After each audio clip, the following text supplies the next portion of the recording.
예, 야곱이 드디어 자기의 혈육의 땅, 외삼촌의 집이 있는 땅 밧단 아람에 도착을 했습니다. 우리 1절 같이 읽겠습니다.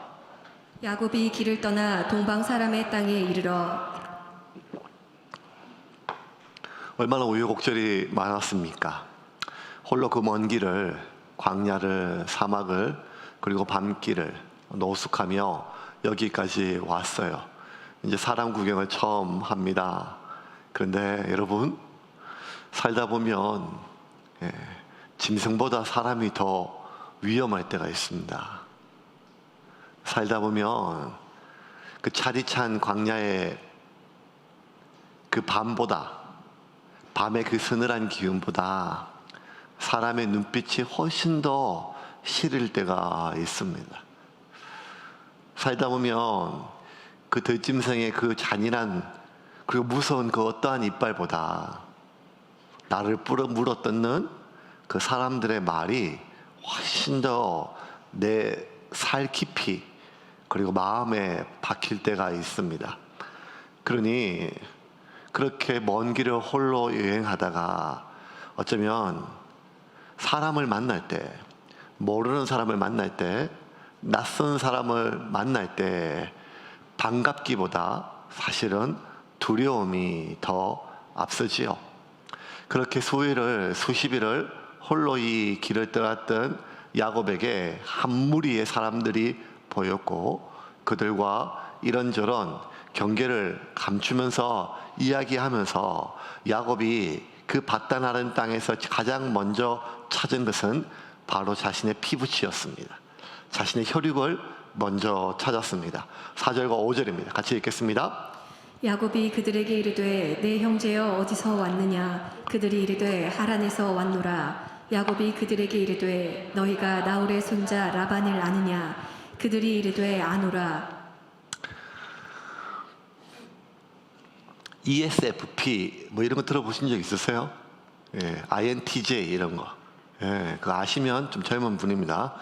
저기 도대체 뭔 말이냐 이렇게 하면 요새 젊은 친구들이 이제 MBTI라고 사람의 16가지 유형으로 분석해가지고 이렇게 그렇게 서로 굉장히 옛날 때 제가 진짜 한 30년 전에 상담 배울 때 한참 했던 건데 지금 막 친구들 유행하면서 막 자기들끼리 뭐 심지어 제 딸이 저한테 아빠는 뭐 ESFP야 뭐야 물으면서 저를 분석하더라고요.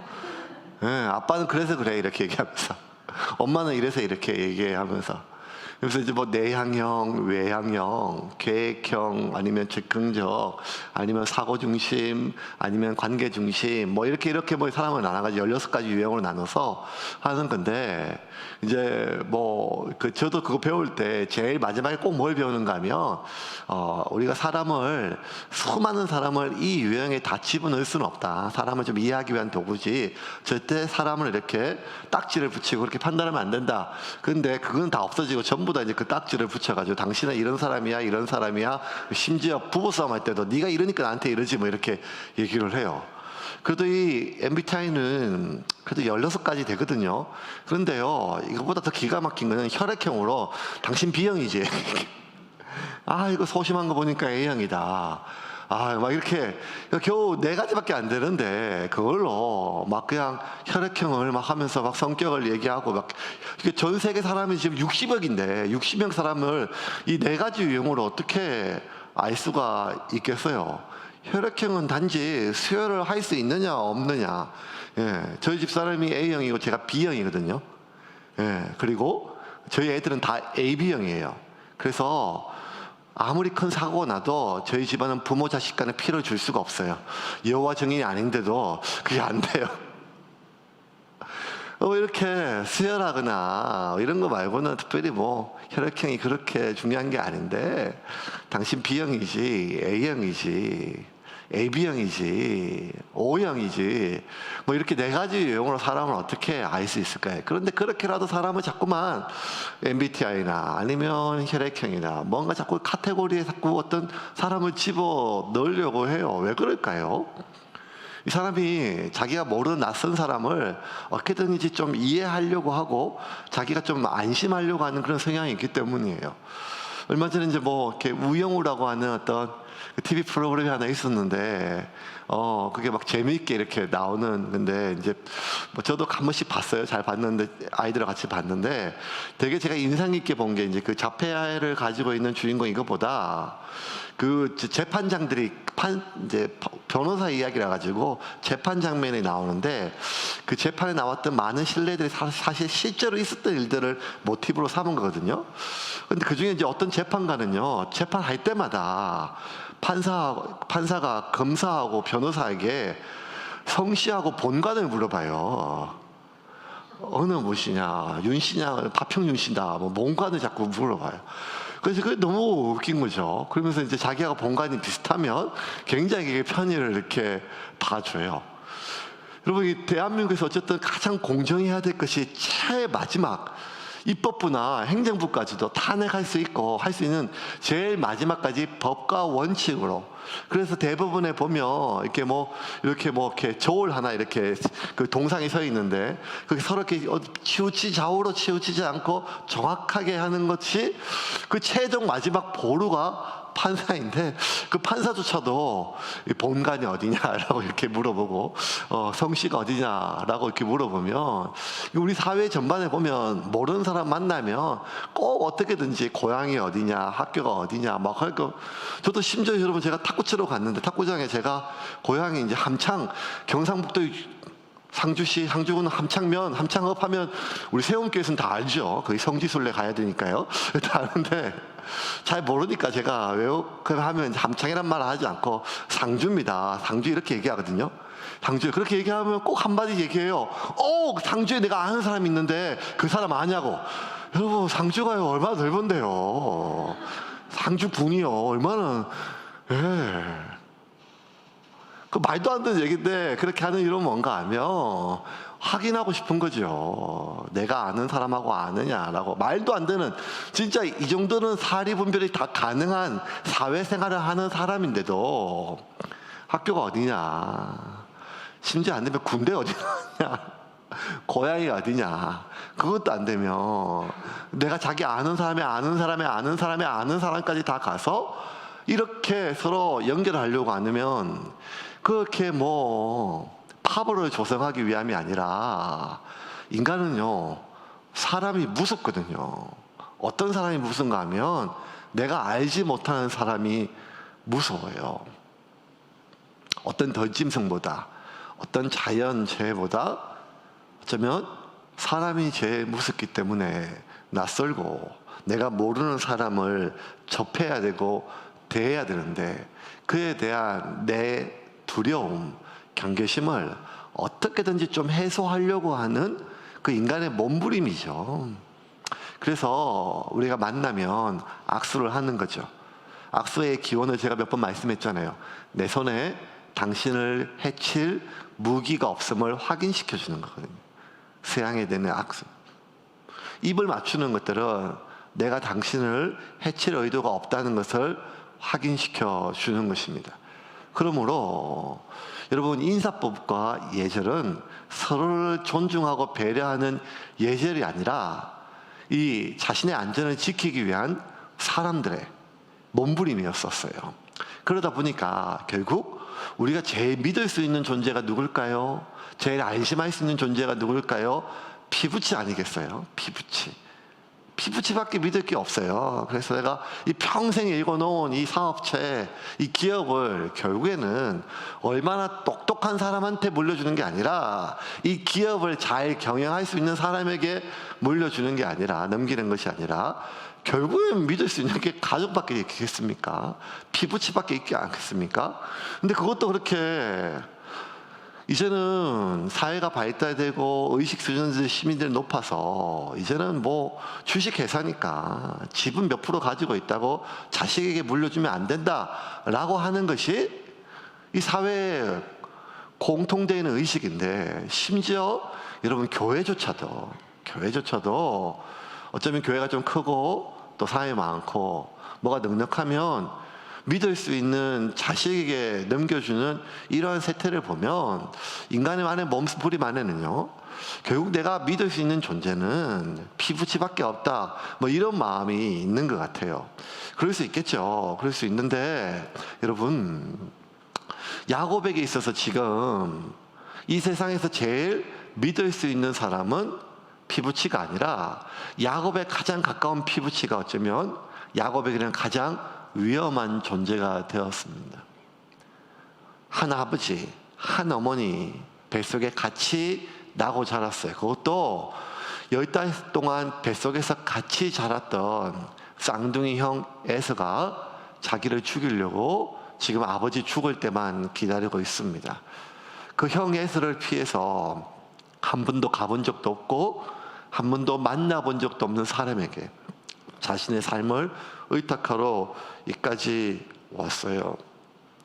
어쩌면 가장 믿고 자기가 의지해야 되고 가장 자기가 자신의 삶을 부탁해야 될 사람이 결국엔 피부치인데, 이 피부치가 어쩌면 언제 나를 죽일지 모른다는, 이 형이 나를 언제 죽일지 모른다고 하는 불안감에 그렇게 집 밖에 모르고 정돈되고 단정하며 무언가 내향적이었던 이 야곱이 태어나 처음으로 먼 길을, 그것도 홀로 그 먼 길을 떠났다는 것은, 여러분, 인류 최초의 살인이 형제지간에서 일어났다는 것은 어쩌면 우연이 아니라는 거예요. 내 재산을, 내 땅을, 나의 소유를 빼앗으러 온 사람에게 죽임을 당한 것이 아니라 인류 최초의 살인은 형이 동생을 죽이는 혈육간에 일어난 일이라는 것입니다. 이걸 보면 하나님께서 이 땅의 혈육을, 부부를 내 뼈요 내 살이요 서로 돕는 동반자이고 가장 귀한 한 몸으로 지으셨고, 부모와 자식을, 형제를 이 세상에서 서로 믿고 사랑하고 의지하며 그렇게 동반자로 만들어 주셨는데, 사단은 끊임없이 인간의 틈새에 파고 들어가 가장 가까운 혈육이 가장 위험한 존재가 되었으며, 가장 나를 안전해야 될 사람이 가장 위협할 존재가 되었습니다. 그래서 야곱이 홀로 결국 세상을 살아야 될 운명에 처해졌어요. 인생 혼자죠. 이제 점점 살다 보면요, 진짜 어릴 때는 잘 몰랐던 것 같아요. 어릴 때는 잘 몰랐던 것 같은데, 그냥 놀면 친구고 밥 주고 같이 있으면 다 그렇게 좋았죠. 그런데 점점 나이를 먹고 살다 보면, 아니, 어릴 때보다 내가 만나는 사람이 훨씬 더 많아졌어요. 어릴 때보다 내가 접하는, 관계하는 사람들이 훨씬 더 많아졌어요. 심지어 이제는 내 남편도 생기고 내 아내도 생기고 내 자식도 생기고 처갓집도 생기고, 그리고 시댁도 생겼어요. 부모도 생기고 형제도 생겼으며 많은 가족이 생겨났어요. 그런데 어느 날 문득 돌아보면 결국 인생 혼자란 마음이 가슴 서늘하게 다가와요. 왜냐하면 그 삶의 동반자가 어쩌면 나에게 가장 아픈 존재가 되기 때문에요. 내 속으로 낳았던 자식이 나에게 가장 서글픔과 비참함을 남겨줄 때예요. 나를 낳아주시고 길러주신, 평생을 살아도 갚지 못할 은혜의 부모님이 어느 순간 보면 나에게 무거운 짐이나 어쩌면 고달픈 십자가로 느껴질 때, 수십 년을 한 이불 속에서 살았던 이 남편이, 아내가 어느 날 결국 보면, 그래, 남이구나. 아니, 남보다 못하구나 라고 느껴지는 이 길 속에 결국 인생은 혼자라는 마음이 철저하게 느껴져요. 야곱이 지금 그랬어요. 혼자 이 길을 가죠. 그 머나먼 길을 갔어요. 바다나람에 도착할 때까지 그 홀로 그 외롭고 서러운 길, 위험한 길을 갔죠. 하나님은 야곱과 함께했지만, 하나님은 야곱과 늘 함께였지만, 야곱은 하나님과 함께한 것이 아니었기 때문에 몰랐죠. 혼자 가는 길이라 생각했죠. 그런데 그 길을요, 야곱이 처음 가는 길이 아니에요. 이 길 100여 년 전에 자기 어머니, 아니 자기 아버지 이삭의 신부감을 얻기 위해서 자기 할아버지 종 아브라함의 종 엘리에셀이 이 길을 100년 전에 먼저 갔어요. 근데 그때 엘리에셀은 혼자 간 게 아니에요. 살찌고 아주 튼튼하고 좋은 10필의 낙타와 그 낙타의 등에는 값진 보물들이 다 실렸고, 그 엄청난 재산들을 싣고 갈 때 많은 호위 무사까지 거느리고 이 길을 갔단 말이에요.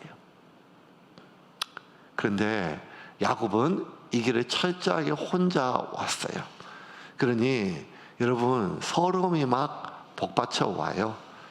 그냥 막상 형이 날 죽인다고 하고 엄마가 극적으로 빨리 짐 싸가지고 보낼 때 정신이 없어서 몰랐는데, 하루 이틀 3일 4일 지나다 보면요, 막 서름이 막 밀려나요. 큰일은요, 언제 당하는가 하면 큰일 그때 슬픈 게 아니고 아픈 게 아니라 지나가야 와요. 이번 주도 장례가 있었는데 제가 장례 말미에 항상 이렇게 설교해요. 이제 장례가 시작이 됩니다. 하간이 끝나는 게 아니라 집에 가는 차에 어머니를 산에 혼자 두고 우리만 가네. 아버지를 여기 혼자 놔두고 우리만 가네. 아침에 밥 먹다가도 문득 눈을 뜨면 생각이 나면 눈물이 나도 모르게 흘러요. 엄마가 없지. 이렇게. 그 생각이 날 때마다 그때 이제 장례가 시작이 돼요. 그 슬픔과 아픔이 막 밀려오거든요. 야곱 역시 마찬가지예요. 이제 나 혼자다. 나를 지켜주고 나를 보호해주는 어머니가 이제 나 없다. 나 혼자 살아야 된다. 아버지도 이제 없다. 형이 아니라 원수다. 철저하게 혼자다. 그 먼 길을 계속 걸었던 그 야곱의 마음속에 서러움이, 그 외로움이, 고독함이 얼마나 복받쳤는지. 야곱이 라헬을 처음 만났을 때 만나자마자 행동한 걸 보면 그 야곱의 서러움과 애절함이 그대로 터져 나와요. 자기 앞에 놓여 있는 이 여자가 자신의 사촌 동생, 외삼촌의 딸이라는 것을 아는 순간 야곱이 다짜고짜 입을 맞추고 펑펑 울어요. 10절과 11절입니다. 같이 읽겠습니다. 야곱이 그의 외삼촌 라반의 딸 라헬과 그의 외삼촌의 양을 보고 나아가 우물 아귀에서 돌을 옮기고 외삼촌 라반의 양떼에게 물을 먹이고 그가 라헬에게 입을 맞추고 소리내어 울며. 11절에 그가 라헬에게 입을 맞추고 소리내어 울며 이렇게 한 문장으로 되어 있는데요. 히브리어는요, 세 문장으로 되어 있어요. 그가 라헬에게 입을 맞추었다. 큰 소리를 내었다. 그리고 야곱은 울었다. 이렇게 되어 있어요.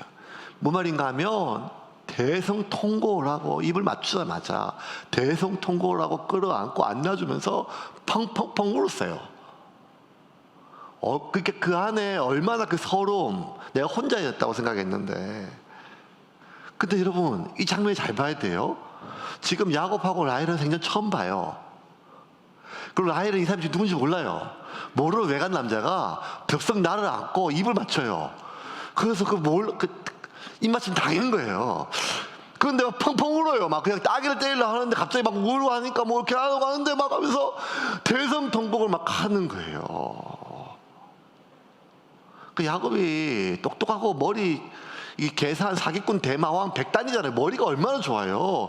그러면 어떻게 해야 되는가 하면 자기가 누군지 설명을 해야죠. 먼저 입 맞추고 이렇게 이 라헬 입장이 얼마나 힘든 일이에요. 시큰 울다가 12절에 뭔가 하면 그때 자기를 설명해요. 이렇게 지금 정신이 반 나갔어요. 12절 볼까요? 같이 읽겠습니다. 그에게 자기가 그의 아버지의 생질이요 리브가의 아들 됨을 말하였더니 라헬이 달려가서 그 아버지에게 알리네. 아니, 순서가 얼마나 중요해요. 어떤 사람이 그 라디오에 컬투쇼라고 이렇게 웃기는 사연 이렇게 보내는데, 뭐 이렇게 자기가 급해가지고 어디 빨리 가야 되니까 시계도 없고 막 급해가지고 택시를 잡고 막 가는데, 택시 잡자마자 빨리 가야 되니까 기사님 지금 몇 시에요? 그러니까 기사님이 별 미친놈 다 하겠네 하고 보겠네 하고 갔대요. 그 바쁜데 누가 차를 채워가지고 몇 시인가 물어보니까 기사가 얼마나 화가 났겠어요. 이 사람은 빨리 지금 가야 되는데 그 먼저 가서 어디 가요 하고 몇 시를 물어봐야 되는데 문을 열자마자 급하니까 아저씨 몇 시에 물으니까 그 기사가 얼마나 황당했겠어요. 이 순서가 말도 못하죠. 순서가 중요해요. 순서가 너무 중요해요. 자기가 누군지 밝혀야죠.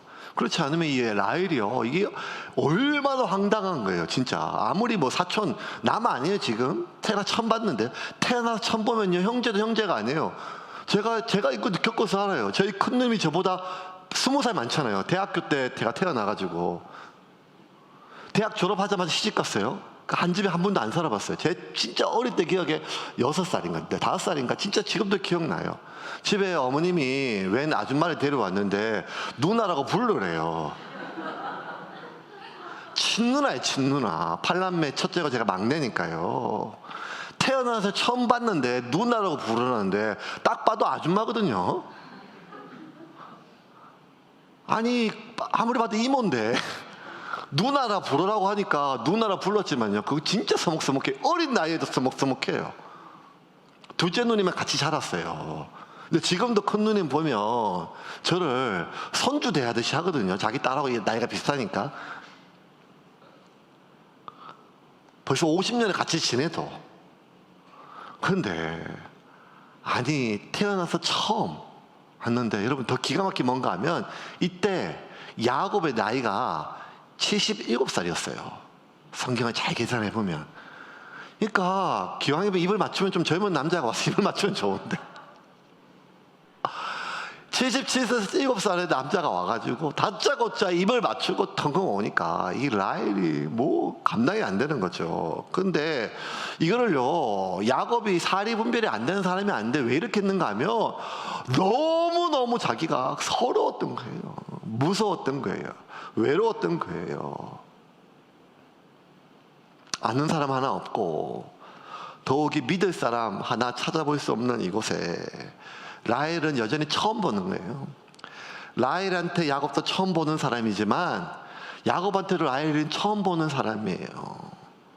내가 모르는 사람이에요. 그런데 그가 내 외삼촌의 딸이라는 이야기를 듣자, 그런 내가 태어나서 처음 보는 사람이고 내가 여전히 모르는 사람이지만 그가 내 외삼촌의 딸이라는 소리를 듣는 순간 이 라헬은 나한테 내가 잘 아는 사람이에요. 내가 믿을 수 있는 사람이에요. 모르는 사람이 아니에요. 왜? 이게 핏줄의 힘이에요. 이게 핏줄의 힘. 이게 핏줄의 힘이에요. 라헬은 일단 통곡하는 그 야곱을 진정을 시켜요. 진정을 시키고 나서 자기 집으로 달려가서 아버지에게 전해요. 라반에게 소식을 전하자 라반이 또 버선발로 달려와요. 그 라반의 반응을 좀 봅시다. 근데 여러분, 라반도 여러분 우리가 아는 것처럼 사기꾼 200단이잖아요. 만만치 않은 사람이에요. 사람 절대 안 믿는 사람이거든요. 근데 이 라반의 태도를 한번 봅시다. 12절 13절 같이 읽겠습니다.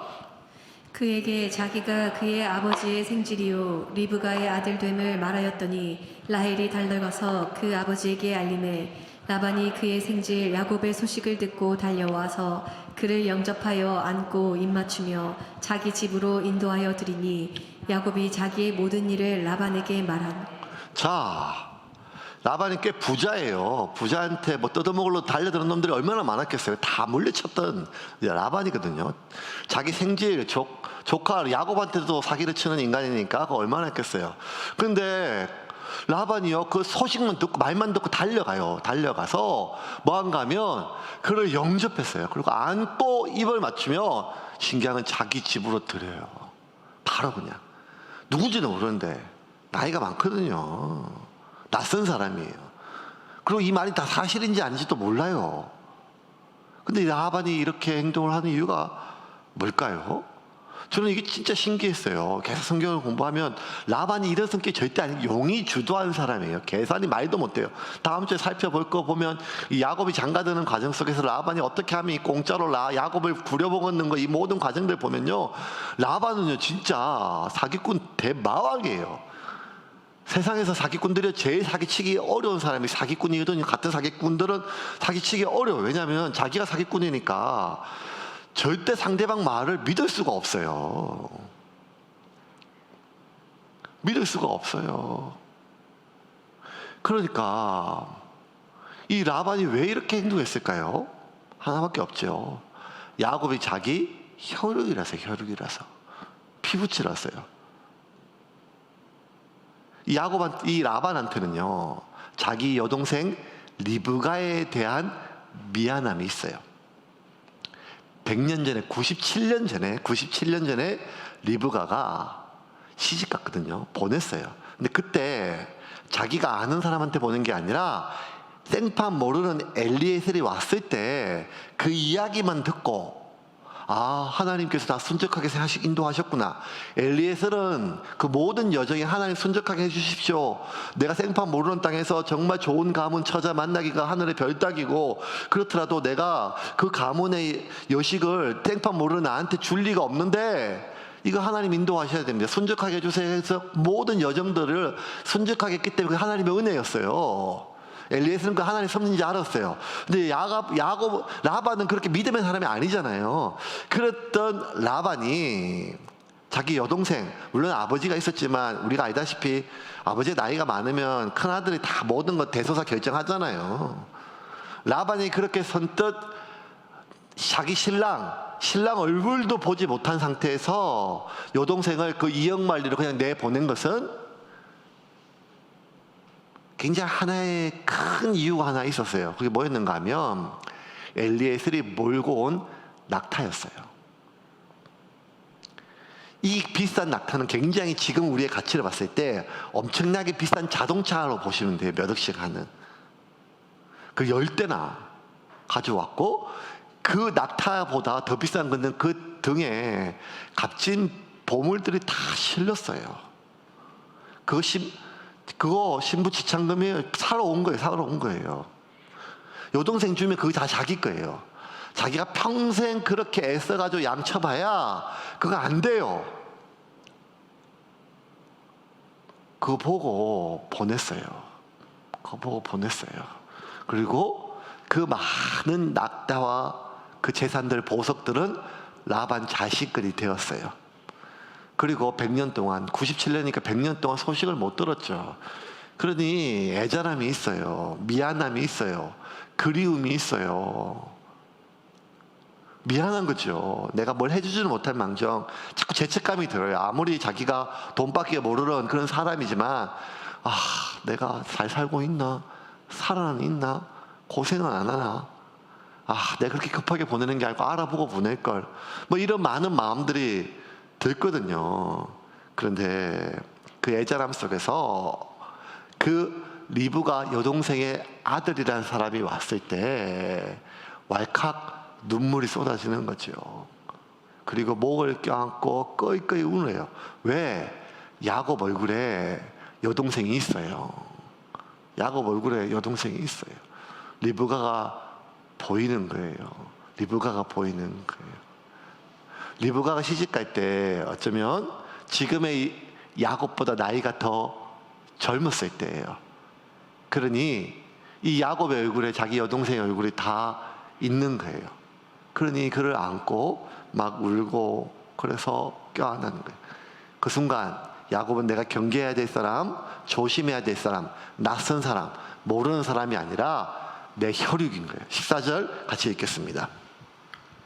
14절 말씀 같이 읽겠습니다. 라반이 이르되 너는 참으로 내 혈육이로다 하였더라. 야곱이 한 달을 그와 함께 거주하더니, 그냥 한 달 동안 자기 집에서 거주했어요. 왜? 너 내 혈육이다. 아무것도 중요한 게 아니에요. 그거 하나면 돼요. 그게 뭐가 중요하겠어요, 여러분? 내 핏줄이니까요. 내 자식이면 됐죠. 그거 하나면 됐죠. 그거 딴 게 뭐가 그렇게 필요해요. 내 자식이니까요. 애 태어나면요, 여러분 너무 이쁘지만, 진짜 죽을 만큼 이쁘지만 죽을 만큼 힘들다 그래요. 요새 진짜 애기 엄마들은 이렇게, 저도 꼰대가 돼가는 것 같아요. 너무 힘들어요, 애 키우는 거를. 너무 힘들어하는 것 같아요. 아주 절절절 매요. 아이고 해가지고 저러다 둘째 생기면 막 그냥 대성통곡을 하고 막 울고 막 그래요. 저렇게 힘든 애가 뭐 힘들죠. 매석 애 젖 먹여야 되고, 그리고 막 옷 사입혀야 되고 뭐 하고, 막 돈은 돈대로 들어가고 24시간 내가 잘 자지도 못하고 먹지도 못하고 뭐 이렇게 하는데도 왜 그렇게 할까요? 걔가 그렇게 이쁘고, 우리 객관적으로 봤을 때 가족 외에는 그렇게 이쁘지도 않아요. 요새 애들이 얼마나 이쁜데요. 강아지도 그렇게 이쁜데 애들은 뭐, 애들도 이쁘지만 물론 그렇게 이쁘거나 투자 가치나 이런 게 아니잖아. 하나잖아요. 그냥 내 새끼라서, 내 손주라서, 내 손주라서. 연세 있으신 여자분들이요, 갑자기 카톡에서 꽃들이 다 사라지고 프로필에서 애가 드러나요. 한동안 제가 한번 분석해 보니까 카톡 프로필에 사람이 안 나오고 꽃이 나오면 이분이 갱년기가 시작된 거예요. 계속 꽃만, 어디를 가도 꽃만 계속 보이다가 갑자기 사람이 막 나와요. 사람이 나오면. 그러면 이제 이분이 갱년기를 지나고 이제 할머니가 되었구나, 이렇게 해가지고. 그러면요, 푸사 바꿔가지고 꽃 때 그 꽃이 아무리 이뻐도 자랑 안 하는데, 손주 사진이 올라가면 그때부터요, 그냥 계속 자랑을 해요. 이거 좀 봐, 얘 좀 봐, 얘 좀 봐, 얘 좀 봐. 얘가 귀엽다고. 그러면 애가 귀지 섭니까? 왜 그래요? 하나죠. 핏줄이니까요. 핏줄이니까요. 혈육이니까요. 혈육이니까요. 귀하죠. 그 사기꾼 대마왕 야곱, 그 계산 대마왕 라반, 이 두 사람이요, 서로 모르는 사람이고 오늘 처음 만난 사람이고 여전히 낯선 사람인데 서로 평생을 알고 살았던 가족처럼 한 집에서 목을 껴안고 입을 맞추고, 그렇게 그 얼마나 깊은 그들의 마음속에 애절함과 미안함과 그리고 외로움과 서러움이 다 녹아들어서 그렇게 아름다운 장면이에요. 오늘까지. 왜냐하면 다음 주부터 둘이 이제 피 터지게 싸우거든요. 이게 웃겨요. 이렇게 그렇게 내 혈육이요, 내 피덩이요, 미안하다, 고맙다, 사랑해요 했다가, 아니 이랬던 사람이에요. 이제 이 둘은요, 각각 1년이라도 덜 일하려고, 1년이라도 더 일을 시키려고, 한 마리라도 덜 주려고, 한 마리라도 더 얻어먹을, 가져가려고 온갖 계산에, 머리에, 거짓말에, 심지어 야반도주하고, 그래서 혈육은커녕 남보다 못한 관계가 돼요. 남보다 더 못한 사람이 되고 더 위험한 사람이 되고 아주 나쁜 인간이 되고 말도 못하게 싸우고, 결국 야곱이 야반도주 하잖아요. 야곱이요, 야반도주 할 때 라반의 두 딸을 다 데리고 가잖아요. 그런데도 자기 두 딸 데려간 것도 없어진 것보다 이 라반은요, 자기 재산 없어진 거 그것 때문에 막 그냥 쫓아와요. 죽이려고, 찾아가려고. 왜 이렇게 됐을까요? 그렇게 내 혈육이요, 핏줄이요, 하나요, 우리는 한 가족이 했던 사람이요. 이렇게 아름다운 만남이 틀어지는 이유는 서로의 이익이 충돌되기 때문이에요. 서로의 욕구가 충돌되기 때문이에요. 여러분, 그 어떠한 혈육도 나의 이익과 나의 욕구에 충돌되면, 그게 반복되면 그가 힘들어지고 어려워지고 갈등이 생겨요. 갈등이 생기면 이제 그가 내 혈육인가가 중요한 게 아니라 나의 감정, 나의 판단, 나의 느낌이 중요해요. 내 딸 같은 며느리가 이제 하는 짓마다 미워요. 내 아들 같은 사위가 하는 짓마다 계산처럼 보여요. 내 형제가, 내 부모가, 내 아내의 부모, 내 남편의 부모가 이제 말도 못하게, 우리가 처음에 내 혈육이고 형제이고 진짜 좋은 마음으로 최선을 다해서 참고 용납하고 그렇게 한 몸으로 되었지만, 시간이 지나면 이제 반복되면 지치고, 지친 상태에서 나의 이익이 충돌되고 나의 욕구가 충돌되면 이제는 남보다 못해요. 아니 지긋지긋해져요. 그러다가 진짜 도가 넘어치면 징글징글해져요. 징글징글해져요. 왜 이렇게 될까요? 왜 라반에게 야곱이 징글징글해지고 왜 야곱에게 라반이, 라반에게 야곱이 서로에게 이렇게 지긋지긋하고 징글징글해졌을까요? 여기서 오늘 말씀에 가장 중요한 핵심이 있어요. 그게 뭔가 하면 야곱이어서 그런 게 아니에요. 라반이어서 그런 게 아니에요. 이 인간이 사기꾼이어서, 이 인간이 계산적이어서, 이 인간이 이기적이어서, 이 인간이 지밖에 모르는 인간이어서 그렇게 남보다 못하고 남보다 더한 인간이 된 게 아니라는 거예요. 왜 이렇게 깊은 혈육이, 가장 안전한 혈육이, 가장 친밀했던 혈육이 남보다 더 못한 걸 너무 위험하고 징거지를 했는가 하면 이 야곱과 라반이 하나님의 섭리를 잊어버렸기 때문이에요. 길 가다가 우연히 만난 게 아니에요. 찾아오다 만난 게 아니에요. 우리가 알잖아요. 엘리에셀이 리브가를 만난 것은 정말 하나님의 세밀한 섭리였잖아요. 그 머나먼 땅에 낙타 100마리를 몰고 간들 생판 모르는 사람에게 딸을 내어줄 사람이 누가 있겠어요. 좋은 가문이. 쌍판 모르는 동네에 가서 2억 마리 땅에 가서 좋은 가문 사람을 만날 확률이 어떻게 되겠어요? 아브라함 가문의 사람을 만나서 확률이 어떻게 되겠어요? 이삭과 리브가가 만난 것 역시 다 하나님의 처지야. 그렇음에도 불구하고 엘리에셀이 그 땅에 도착하자마자 제일 처음 만난 여자가 리브가였던 것은 하나님의 세밀한 섭리였잖아요. 왜? 아브라함 가문을 통해서 이 땅에 하나님의 나라를 세워가기 위해서.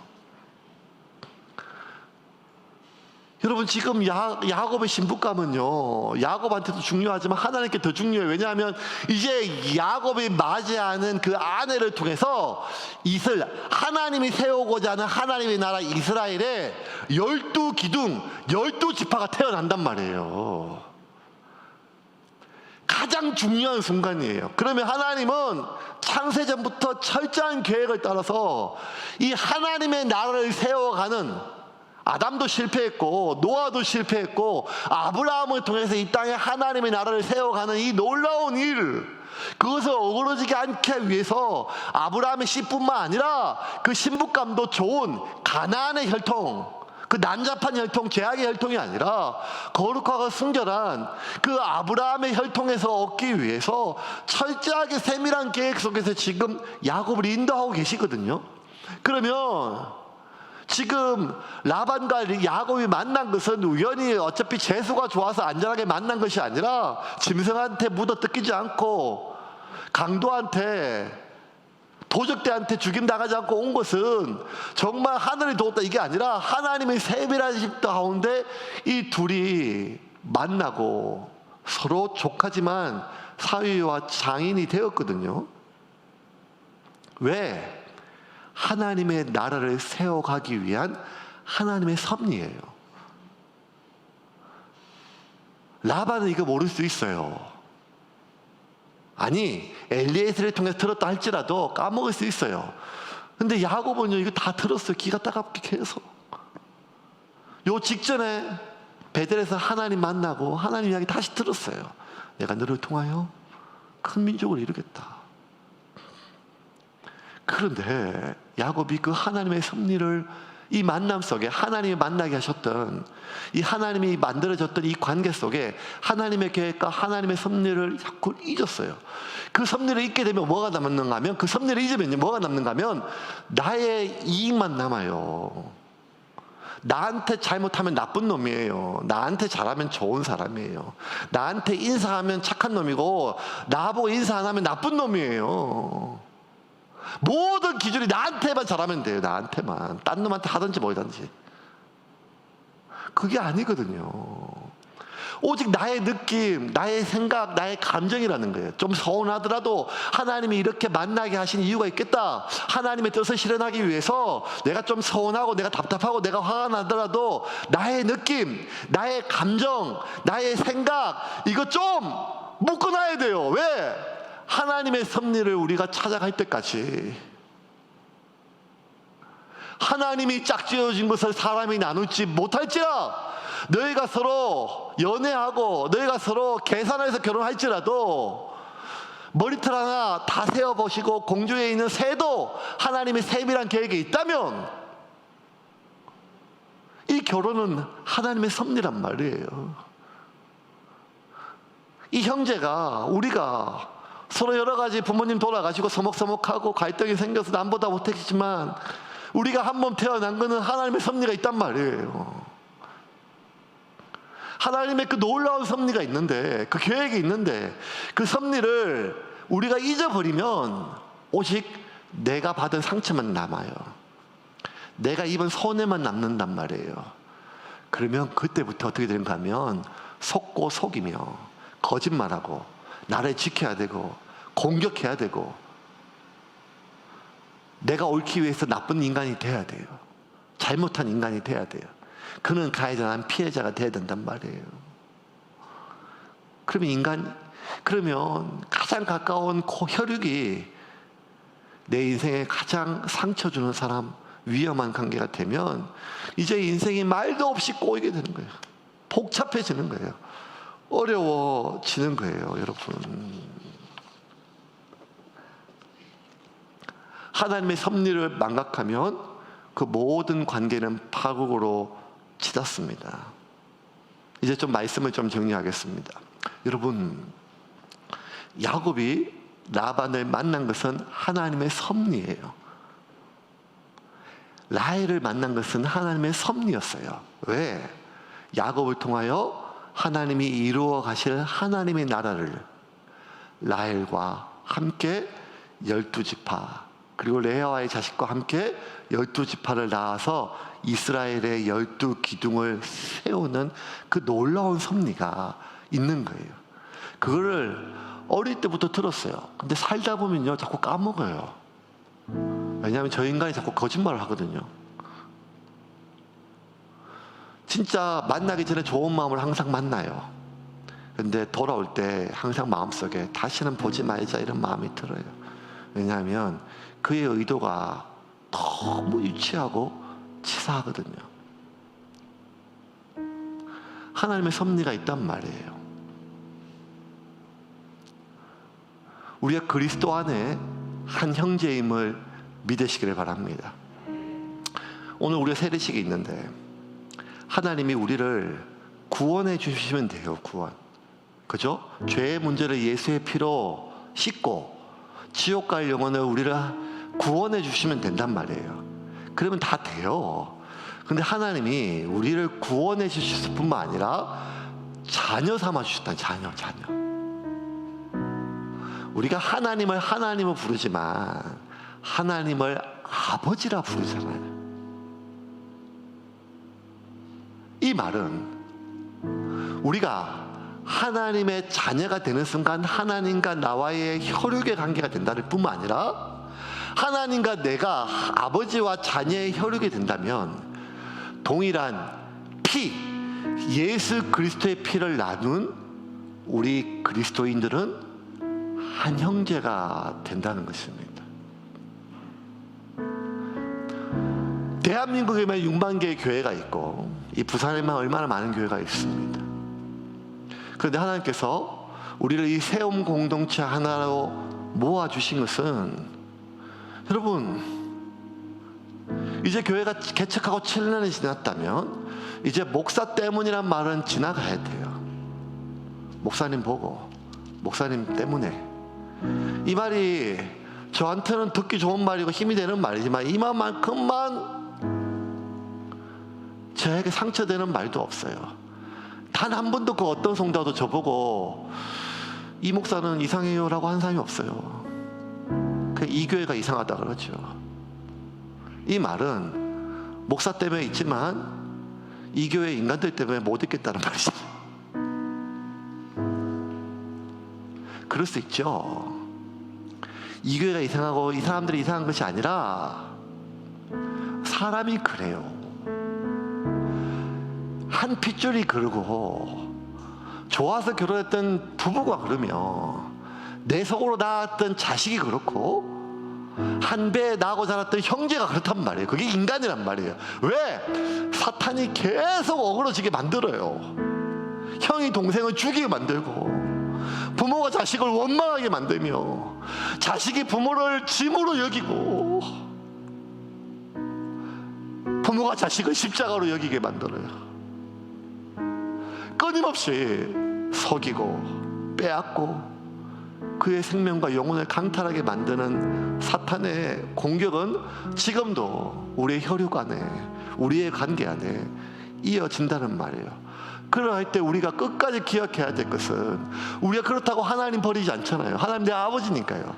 하나님이 내 아버지라면 그리스도 안의 공동체는 나의 혈육임을 믿으시기를 바랍니다. 그렇다면 하나님이 우리를 이 수많은 교회 가운데, 수많은 사람들 가운데 그리스도 안에 세운 공동체 안에 한 공동체로, 한 가족으로 만나게 하셨다면 그냥 나에게 안전하고 예배 편안하게 드리고 설교 듣고 신앙생활을 이게 아니라 이 교회를 통하여, 이 공동체를 통하여, 우리의 몸을 통하여 함께 만들어 가고자 하는 하나님의 섭리가 있단 말이에요. 이제는 그 섭리를 봐야 될 때가 왔단 말이에요. 그냥 나에게 불편하면 불편한 사람이 아니고, 내가 화가 나면 나쁜 사람이 아니라는 게 아니라, 이제는 그 하나님의 섭리가 있다는 거예요. 하나님 아직은 잘 모르지만 하나님이 우리 공동체에 주시는 소명이 있고, 하나님이 우리가 함께 이루어가자 할 그 하나님의 소명이 있다면, 내가 그때 하나님 예배 드릴 곳이 없었습니다. 하나님 그때 내가 마음 붙일 곳이 없었습니다. 하나님 그때 내가 갈 곳이 없었습니다. 그래서 찾다가 여기 왔었습니다. 하지만 이제는 하나님이 나를 통하여, 우리를 통하여 하실 그 일을, 그 계획을 보게 하여 주시옵소서. 그 섭리를 보지 못하면 파국이에요. 파국. 그의 인격, 그의 성향, 그의 삶의 모든 기억들은 나와 안 맞기 때문이에요. 그러므로 여러분, 이제 오늘 이 시간부터 하나님이 나를 이곳에 보내신 섭리를 위하여 기도하시기를 주님의 이름으로 축원합니다. 하나님이 목사를 통하여 주시는 메시지를 설교로 듣지 말고, 하나님이 나에게 주시는 메시지로 듣고, 하나님 이제 하나님이 나에게 주신 이 공동체의 소명을 보게 하여 주시옵소서. 그렇게 기도하시며 하나님의 섭리 안에 하나님의 공동체를, 하나님의 나라를 세워가는 저와 여러분이 되기를, 여러분의 가정이, 여러분의 형제가, 여러분의 가문이 그렇게 되기를 주님의 이름으로 축원합니다.